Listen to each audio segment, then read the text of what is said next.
तो स्वागत है आप सभी का एक्टिव वेलनेस राइट हैंड में एक बार फिर से। इस वीडियो में हम ऑब्जेक्टिव टाइप क्वेश्चन करेंगे। अपने परमाणु से रिलेटेड जितने भी परमाणु के क्वेश्चन पूछे जाते हैं उन क्वेश्चनों के आंसर को सोल्व करने की कोशिश करेंगे। डायरेक्टली हम आंसरों पे जाएंगे, इसमें डिस्कस जो थ्योरिकल नहीं करेंगे, बस हम देखेंगे कि कैसे कैसे क्वेश्चन आते हैं और आपके सारे परमाणु के जो क्वेश्चन होंगे वो इसमें कवर हो जाएंगे। ठीक है, तो पहला क्वेश्चन वो कह रहा है, वह वैज्ञानिक जिसने परमाणु सिद्धांत की खोज की थी। तो परमाणु सिद्धांत की खोज किसने की थी वो पूछना चाह रहा है। तो परमाणु सिद्धांत की खोज इसमें जो सबसे पहले बात हुई थी वो कनाद के रूप में हुई थी। कनाद जी ने इसमें बताया था। और उनके बाद अगर हम साइंटिफिक रूप से बात करें तो साइंटिफिक रूप से डाल्टन जी ने बताया था कि कोई भी पदार्थ है उसमें क्या होता है, उसमें एक परमाणु होता है। ऐसे उन्होंने बताया था कि कोई भी पदार्थ होता है उसमें एक परमाणु होता है। और इसका जो आंसर हो जाएगा वो डाल्टन जी हो जाएगा। और फिर इसके बाद जो खोज करी थी वो परमाणु के सिद्धांत, परमाणु के जो मॉडल दिए गए थे वो जे थॉमसन ने दिया था पहला मॉडल। और उसके बाद उस मॉडल में जो कमियां थी उन कमियों को किसने सुधारा था, यानी कि नाभिक की जो खोज की थी वो नाभिक की खोज किसने की थी, नाभिक की खोज की थी उसमें रदरफोर्ड जी ने। ठीक है, तो आपको चीज़ें समझ में आई होंगी मैंने क्या क्या बताया। एक बार फिर से रिपीट करता हूँ। मैंने बताया सबसे पहले जो आध्यात्मिक रूप से जो कनाद जी थे उन्होंने बताया था कि कोई भी प्रकृति में कण होता है, पदार्थ है, वो बहुत महीन छोटे छोटे कणों से मिलकर बना हुआ है, ऐसा कुछ उन्होंने बताया था, लेकिन क्लियरली नहीं बताया था कि क्या कैसे बना हुआ है। ठीक है, और फिर जॉन डाल्टन जो वैज्ञानिक हुए उन्होंने बताया, उन्होंने उसका नाम रखा कि यह परमाणु से मिलकर बना हुआ है। और उसके बाद परमाणु में अंदर नाभिक में इलेक्ट्रॉन, प्रोटॉन और न्यूट्रॉन होते हैं, उसको उन्होंने इलेक्ट्रॉन, प्रोटॉन, न्यूट्रॉन को उन्होंने बताया कि इलेक्ट्रॉन और प्रोटॉन के बारे में बताया था कि जे थॉमसन जी ने बताया था कि ये तरबूज की तरह धंसा होता है। आपको उसमें थ्योरी में पढ़ोगे तो आपको पता लगेगा कि उनके मॉडल को तरबूज मॉडल भी कहते हैं। और ठीक है, उसके बाद जो उनमें कमियां थी वो तरबूज मॉडल पे नहीं काम करता था, वो तो उसमें जो कमियां थी नाभिक के बारे में वो नहीं बता पाए थे, उनको बताया था रदरफोर्ड जी ने। तो इस कंडीशन में हमारा जो ये जो क्वेश्चन है इसका आंसर क्या हो जाएगा, जॉन डाल्टन जी हो जाएगा। अगला क्वेश्चन, नेक्स्ट क्वेश्चन चलते हैं। इसके बारे में थोड़ा थ्योरिकल हमने समझा दिया। परमाणु के नाभिक का आकार, इसमें भी थोड़ा सा थ्योरिकल बोल देता हूँ। परमाणु के नाभिक का आकार क्या होता है कि परमाणु के नाभिक में जो आकार होता है, अगर परमाणु का पूरे का नाभिक का आकार पूछे तो वो होता है 10 की पावर,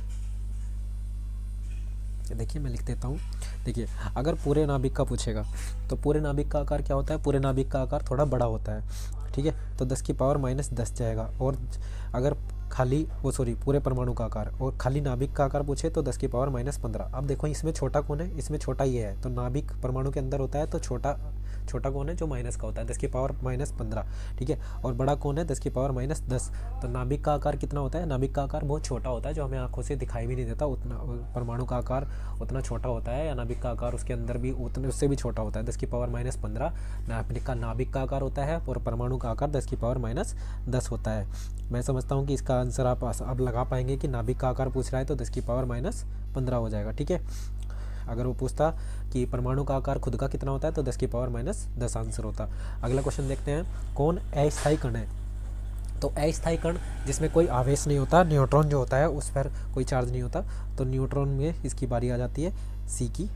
ठीक है, आगे चलते हैं, कौन किसी तत्व के परमाणु क्रमांक को सबसे सही निर्धारित करता है। परमाणु क्रमांक को सबसे सही निर्धारित कौन करेगा। परमाणु क्रमांक हम किसके अनुसार लेते हैं, प्रोटॉनों की संख्या के अनुसार हम परमाणु की संख्या लेते हैं, परमाणु का क्रमांक लेते हैं। आगे चलते हैं, अगला क्वेश्चन देखते हैं, परमाणु के नाभिक में निम्न कण होते हैं। परमाणु के नाभिक में कौन कौन से कण होते हैं, नाभिक में प्रोटॉन और न्यूट्रॉन होते हैं, उन्हें हम प्रोटॉन और न्यूट्रॉन के नाम से जानते हैं, और वो नाभिक में होते हैं। ठीक है, आवेश रहित कण अभी बात की कि उस पर कोई आवेश नहीं होता, कौन होता है, न्यूट्रॉन। ठीक है, न्यूट्रॉन पर कोई आवेश नहीं होता, प्रोटॉन पर प्लस का चार्ज होता है और इलेक्ट्रॉन पर माइनस का चार्ज होता है, और न्यूट्रॉन पर कोई चार्ज नहीं होता, ये आवेश रहित होता है। ठीक है, आगे चलते हैं, परमाणु में कौन मूल कण समान संख्या में स्थित होते हैं। तो मूल कण समान संख्या में परमाणु में कौन से होते हैं स्थित, अभी हमने बात करी परमाणु में, तो परमाणु में तीनों होते हैं। अगर वो करता नाभिक की बात तो प्रोटॉन और न्यूट्रॉन जाता, लेकिन अगर परमाणु की पूरी की बात करेगा तो इलेक्ट्रॉन, प्रोटॉन और न्यूट्रॉन तीनों आंसर हो जाएगा।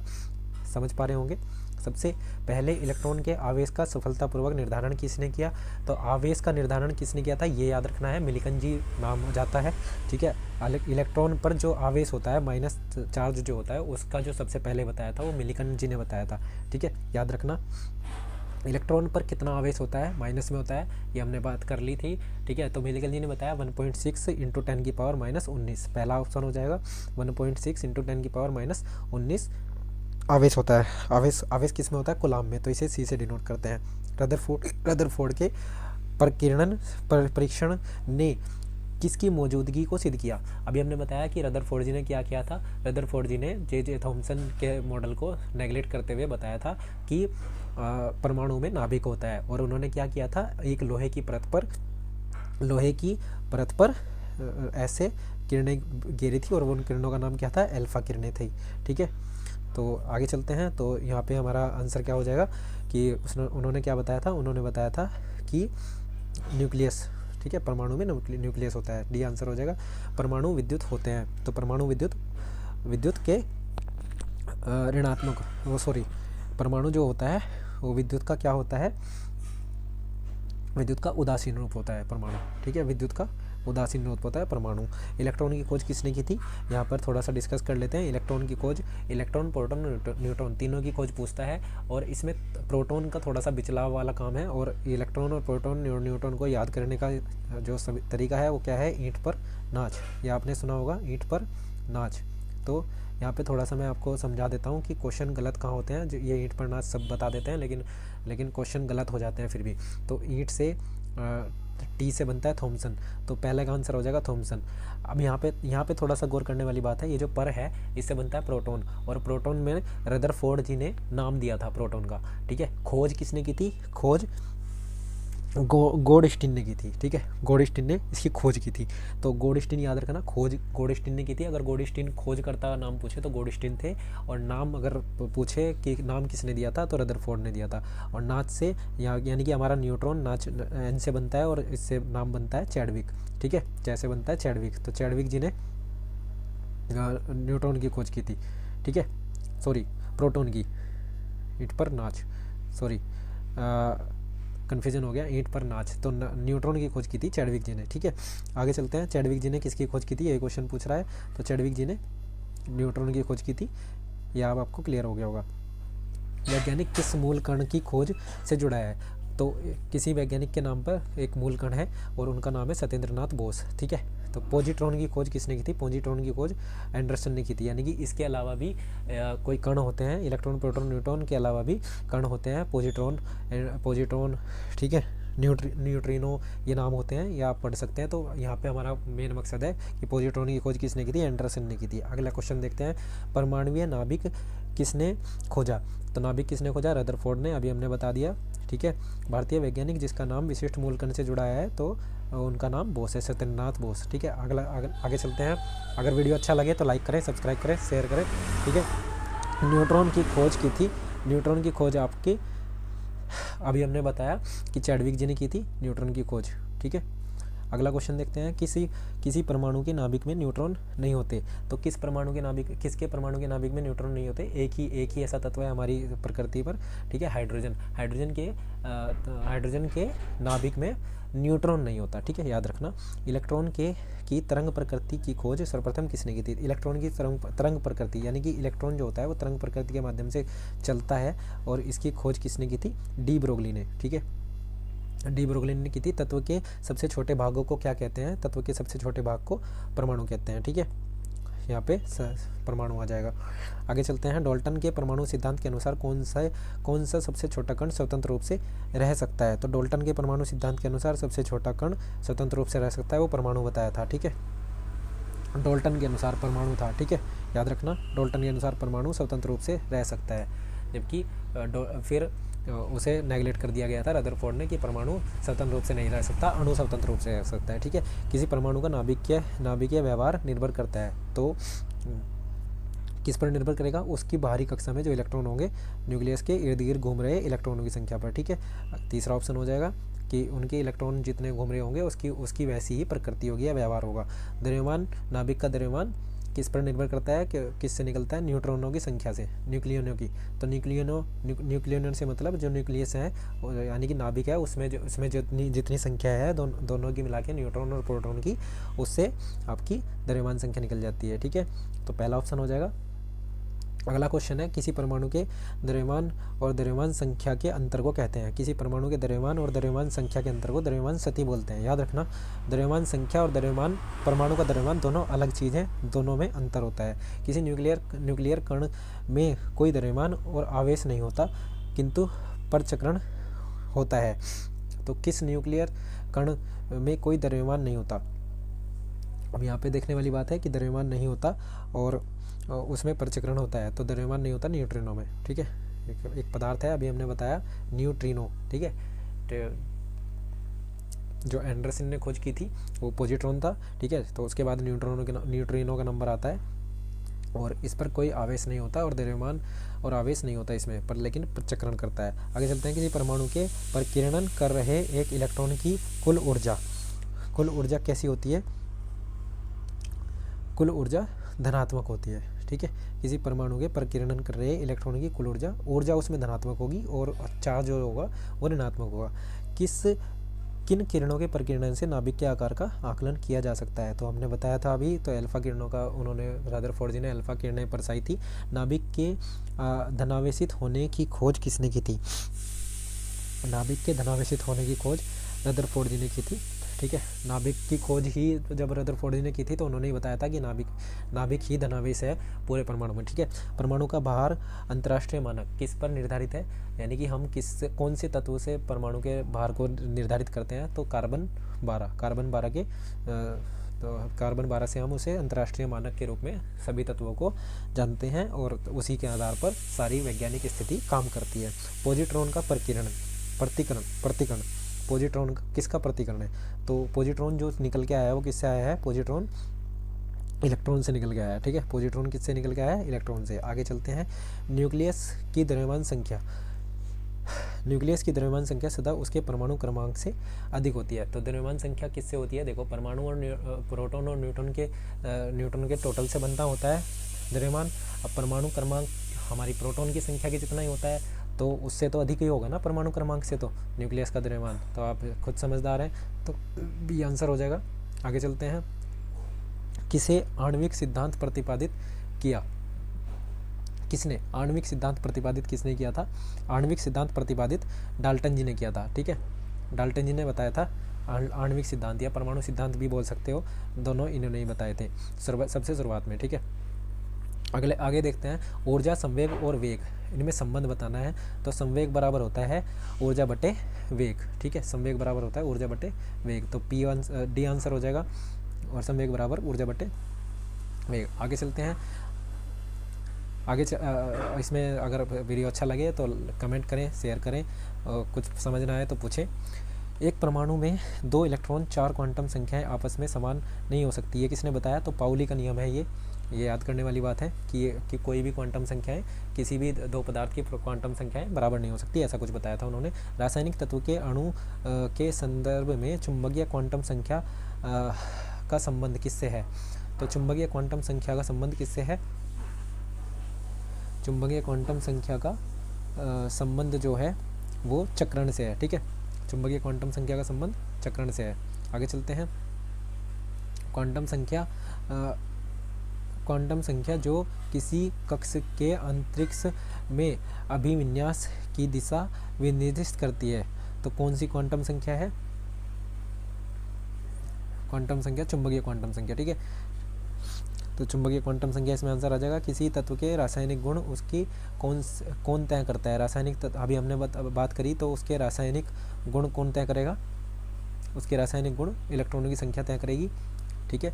किसी परमाणु की बाह्यतम कक्षा में कितने इलेक्ट्रॉन हो सकते हैं? तो मैक्सिमम 8 इलेक्ट्रॉन हो सकते हैं, ठीक है।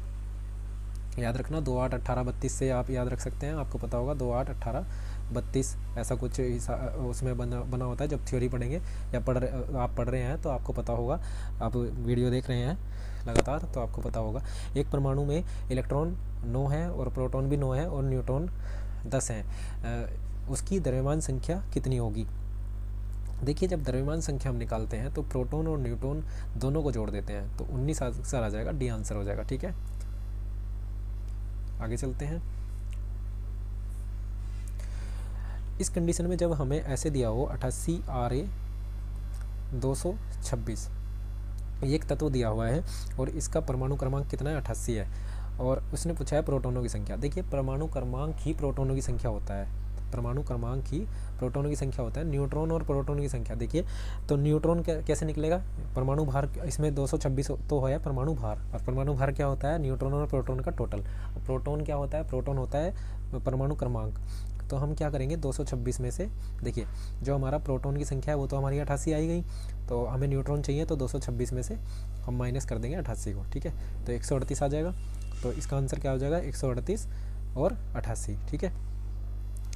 मेरे हिसाब से समझ गए होंगे आप, ठीक है। ऊपर वाला होता है द्रव्यमान, नीचे होता है परमाणु क्रमांक, और परमाणु क्रमांक होता है प्रोटॉन की संख्या के बराबर। जिस तत्व के परमाणु में 2 प्रोटॉन 2 न्यूट्रॉन 2 इलेक्ट्रॉन हो उस तत्व का द्रव्यमान कितना है। तो जिस तत्व की अभी हमने बताया द्रव्यमान, दोनों न्यूट्रॉन और प्रोटॉन की संख्या को जोड़ देंगे तो क्या हो जाएगा, 4 हो जाएगा, ठीक है।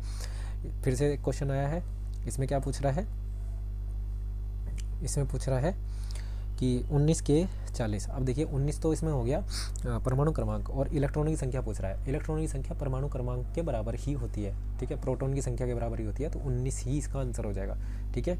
क्या हो जाएगा, 19 ही इसका इलेक्ट्रॉन का आंसर हो जाएगा। यदि परमाणु की तीसरी कक्षा सबसे बाहरी कक्षा हो तो इसमें इलेक्ट्रॉनों की अधिकतम संख्या कितनी हो सकती है। तो हमने बताया 2 8 18 32 होती है, 2 8 8 18 32 ऐसे ऐसे ऐसे कुछ करके होती है, 2 8 8 18 32। एक सेकेंड,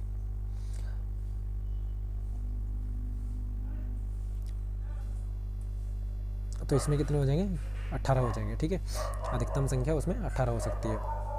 आगे चलते हैं, किसी नाभिक का परमाणु क्रमांक Z है और द्रव्यमान M है, तो न्यूट्रॉन की संख्या अभी हमने बताया कि जो परमाणु क्रमांक होता है वो प्रोटॉन की संख्या के बराबर होता है, और द्रव्यमान जो होता है वो प्रोटॉन और न्यूट्रॉन का टोटल होता है। तो अगर हम M में से Z घटा देंगे तो हमारे पास न्यूट्रॉन की संख्या आ जाएगी, तो M में से Z घटा दो, दूसरा ऑप्शन हो जाएगा। परमाणु संख्या 17 द्रव्यमान संख्या 35 के एक क्लोरीन परमाणु के नाभिक में होते हैं।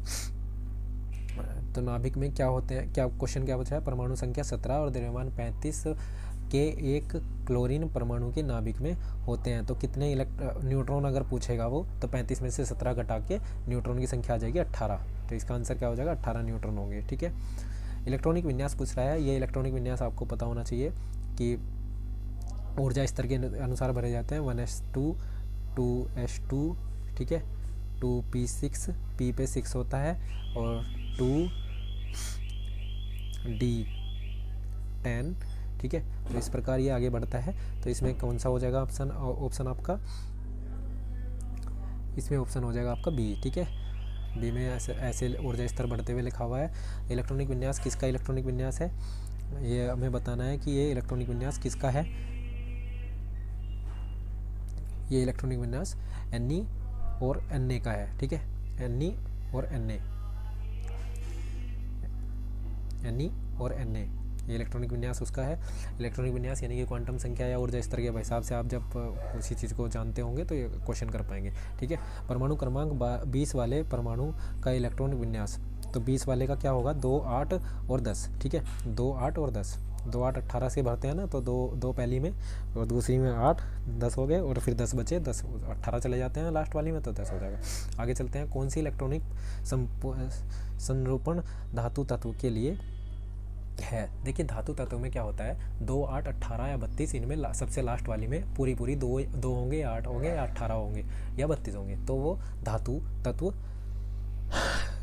तत्व नहीं होता, ठीक है, क्योंकि इसमें सॉरी, क्योंकि इसमें इलेक्ट्रॉन फ्री अवस्था में नहीं होते, बंद अवस्था में होते हैं। तो 2 पूरे हो गए, 8 पूरे हो गए, 18 पूरे हो गए लास्ट वाली में, तो इसमें इलेक्ट्रॉन चल नहीं पाएंगे। तो हमें क्या लेना है, 2 से अलग, 2 8 18 32 से अलग जो संख्या होगी सबसे लास्ट वाली में, वही हमारी धातु के लिए होगी, धातु के लिए वही काम करेगी, ठीक है। तो क्या हो जाएगा, इसका आंसर हो जाएगा 2 8 और 7, तो बी आंसर हो जाएगा।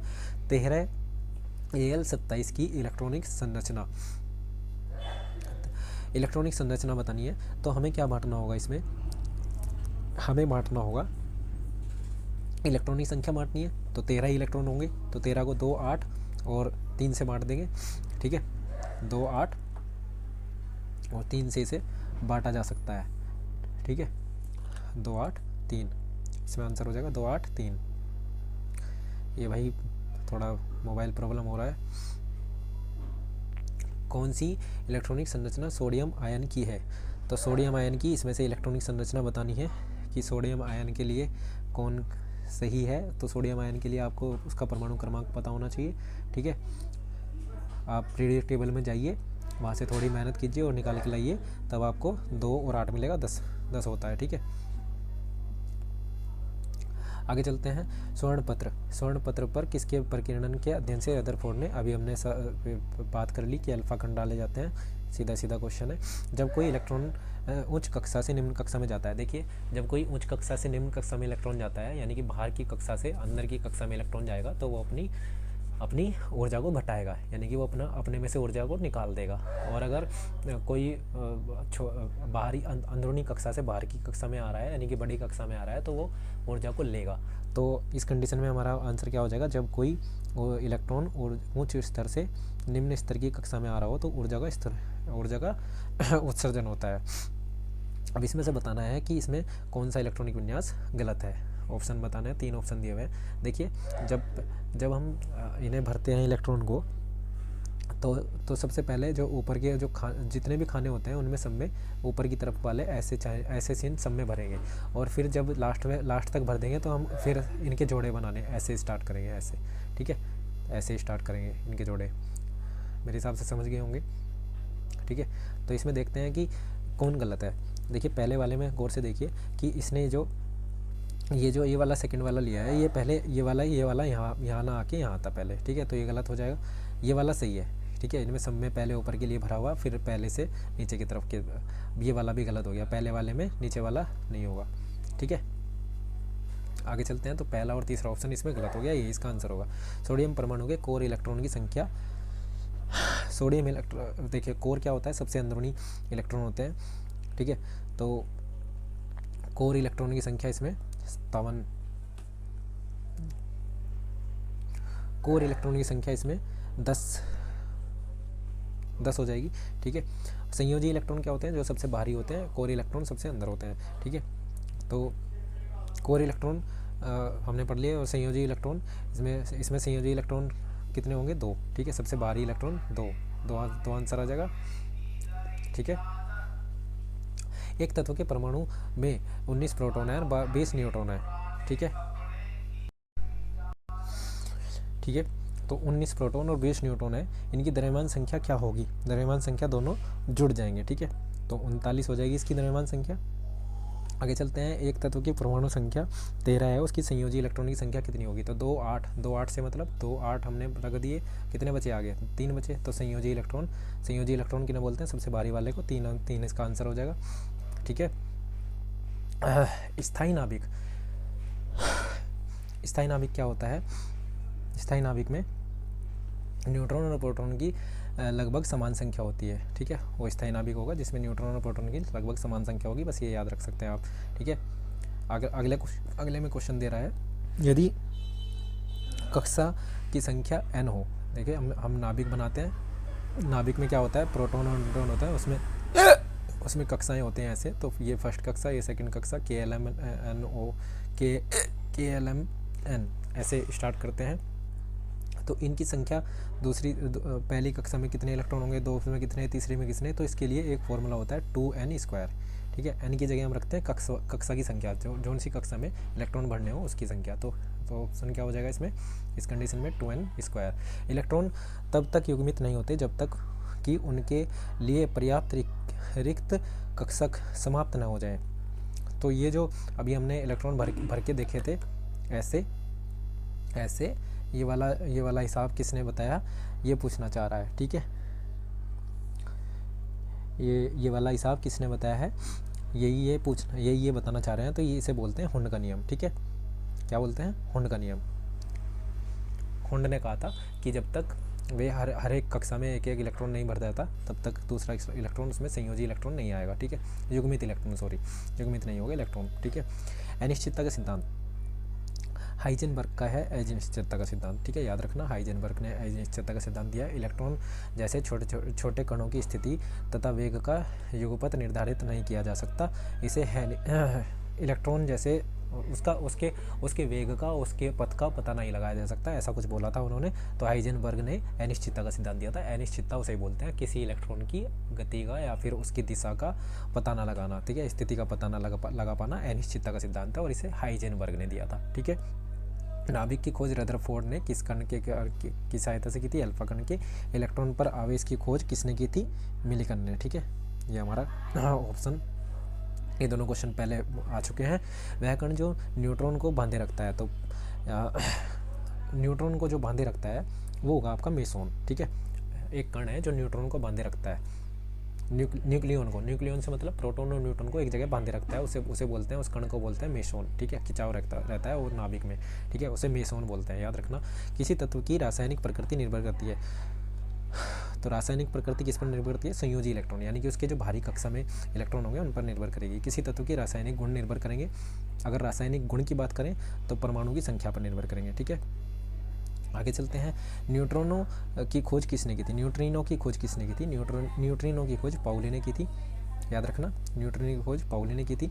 मेसोन के खोजकर्ता, ये जो मेसोन अभी हमने पढ़ा, इसकी खोजकर्ता कौन है? जो बांधे रखता है न्यूट्रॉन, इसके खोजकर्ता युकावा है, ठीक है। आप नोट कर सकते हैं, लिख सकते हैं वीडियो को रोककर।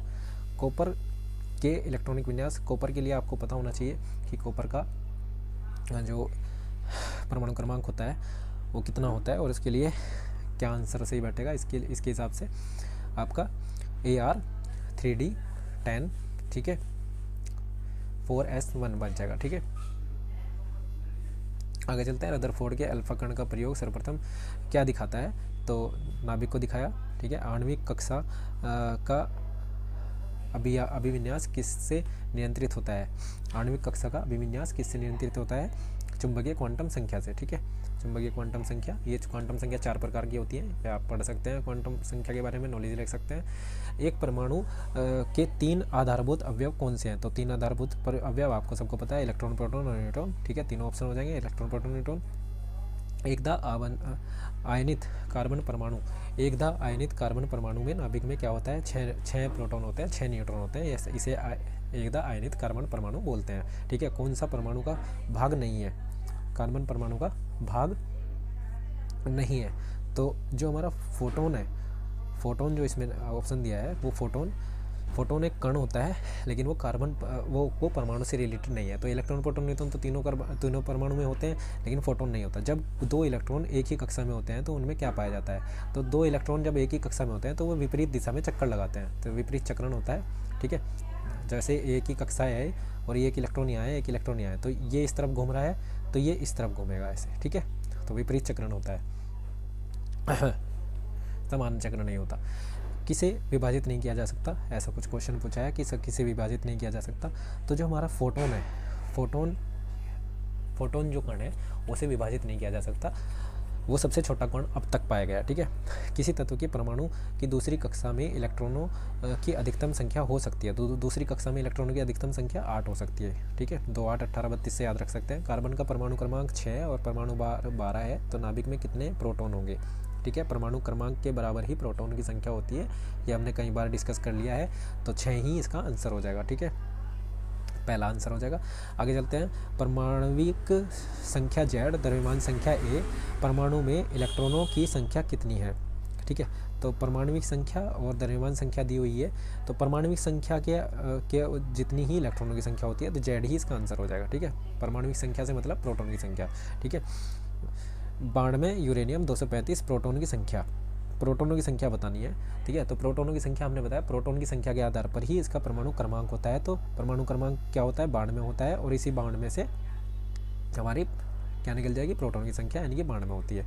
आगे चलते हैं। सोडियम का परमाणु संख्या 11 है और परमाणु द्रव्यमान 23 है, तो इलेक्ट्रॉन, न्यूट्रॉन और प्रोटॉन की संख्या क्रम से क्या होगी? तो जब परमाणु संख्या 11 है तो प्रोटॉन की संख्या तो 11 होगी, इलेक्ट्रॉन की संख्या भी 11 होगी, लेकिन परमाणु द्रव्यमान में से जब हम 11 को घटा देंगे तो हमारा 12 आएगा, तो न्यूट्रॉन की संख्या इस कंडीशन में क्या हो जाएगी? 12 हो जाएगी। तो 11, 12 और 11 इस तरह आंसर हो जाएगा, क्योंकि हमारे से क्या पूछा है? इलेक्ट्रॉन, न्यूट्रॉन और प्रोटॉन क्रम से हम बताएंगे, तो 11, 12 और 11, ठीक है, आंसर हो जाएगा। RRB टेक्निकल में पूछा है 2009 में। यूरेनियम 238 92 यूरेनियम 238 में न्यूट्रॉन की संख्या बतानी है। तो हमने बताया 92 में क्या हो गया, प्रोटॉन की संख्या होगी क्योंकि परमाणु क्रमांक होता है, और इसे पूछ रहा है न्यूट्रॉन की संख्या। तो इस कंडीशन में हम क्या बताएंगे, 238 में से 92 को घटा के बता देंगे। 238 में से जब आप 92 को घटाएंगे तो 146 आपका आंसर आ जाएगा। समझ आ रहा होगा, मैं उम्मीद करता हूँ। किसी तत्व के परमाणु भार से संबंधित निम्नलिखित कथनों में से कौन सा एक कथन सर्वाधिक उपयुक्त है। तो कौन सा एक कथन सर्वाधिक उपयुक्त है, वो कथन सत्य बात है। तो द्रव्यमान संख्या के विपरीत एक तत्व का परमाणु भार भिन्न हो सकता है। ठीक है, परमाणु भार भिन्न हो सकता है द्रव्यमान संख्या के विपरीत। ठीक है, द्रव्यमान संख्या के विपरीत परमाणु भार भिन्न हो सकता है, ये इसका सही है। परमाणु की प्रभावी त्रिज्या, अभी हमने बताया कि परमाणु की अगर प्रभावी त्रिज्या पूछेगा तो बड़ा कौन है, 10⁻⁻10 और 10⁻⁻15 किसके लिए, नाभिक के लिए। तो हमारे से परमाणु की पूछ रहा है तो -10 का आंसर हो जाएगा। निम्नलिखित में से 20 न्यूट्रॉन 18 इलेक्ट्रॉन वाला कण कौन सा होगा। तो 20 न्यूट्रॉन से मतलब हमें न्यूट्रॉन पे नहीं जाना। न्यूट्रॉन और इलेक्ट्रॉन की जितनी क्या होती है, परमाणु की संख्या होती है। तो परमाणु क्रमांक कितना हो जाएगा, 18, और इसमें से परमाणु क्रमांक 18 किस में है, 18 AR 38 में। ठीक है, 38 कैसा आएगा, 20 और 18 को जोड़ देंगे तो 38 ऊपर चला जाएगा। और इलेक्ट्रॉन की संख्या प्रोटॉन की संख्या के बराबर होती है, और प्रोटॉन की संख्या को ही परमाणु क्रमांक बोलते हैं। तो परमाणु क्रमांक हमारा नीचे लिखा जाता है किसी भी तत्व के, तो 18 ही हो जाएगा। किसी तत्व का परमाणु संख्या 35 और उसके 18 इलेक्ट्रॉन है तो प्रोटॉनों की संख्या कितनी हो जाएगी, तो परमाणु क्रमांक और 18 इलेक्ट्रॉन है तो प्रोटॉनों की संख्या 18 ही हो जाएगी। ठीक है, क्योंकि इलेक्ट्रॉनों की संख्या के बराबर ही प्रोटॉनों की संख्या होती है। आगे चलते हैं। कौन सा इलेक्ट्रॉनिक विन्यास समरूप धातुओं के लिए होता है। तो धातुओं के लिए मैंने बताया 2, 8, 18, 32 नहीं हो सकता, जिसमें लास्ट में हो तो 2, 8, 18, 32 को छोड़ के धातुओं के लिए 2, 8, 7 हो जाएगा। ठीक है, किसी तत्व के परमाणु में दो प्रोटॉन, 2 न्यूट्रॉन, 2 इलेक्ट्रॉन, उस तत्व की द्रव्यमान संख्या। तो द्रव्यमान संख्या बतानी है तो न्यूट्रॉन और प्रोटॉन की संख्या को जोड़ दीजिए, आपका 4 आंसर आ जाएगा। ठीक है, आगे चलते हैं। 4 आंसर आने के बाद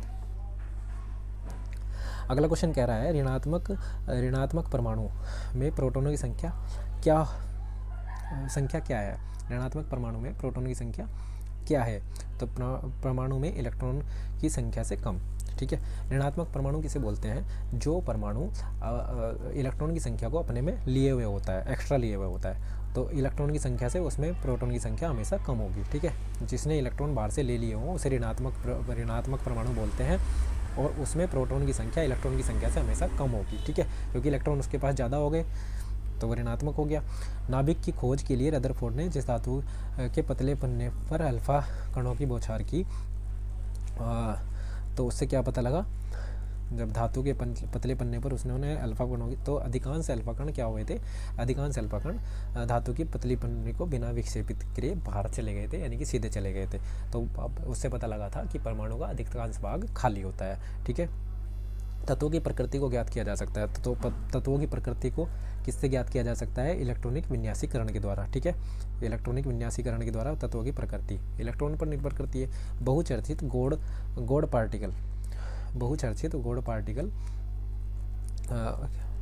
जो होता है वो क्या है, हिग्स बोसान। ठीक है, एक बहुचर्चित गौड़ पार्टिकल है और वो क्या है, हिग्स बोसान। ठीक है, तो उम्मीद करता हूँ आपको ये 95-96 क्वेश्चन अच्छे लगे होंगे, और वीडियो अच्छा लगे और क्वेश्चन अच्छे लगे तो लाइक करें, शेयर करें, सब्सक्राइब कर लें चैनल को। आगे भी सीखते रहने के लिए, एक्टिव अनुज राइट रन के साथ बने रहने के लिए आपका धन्यवाद।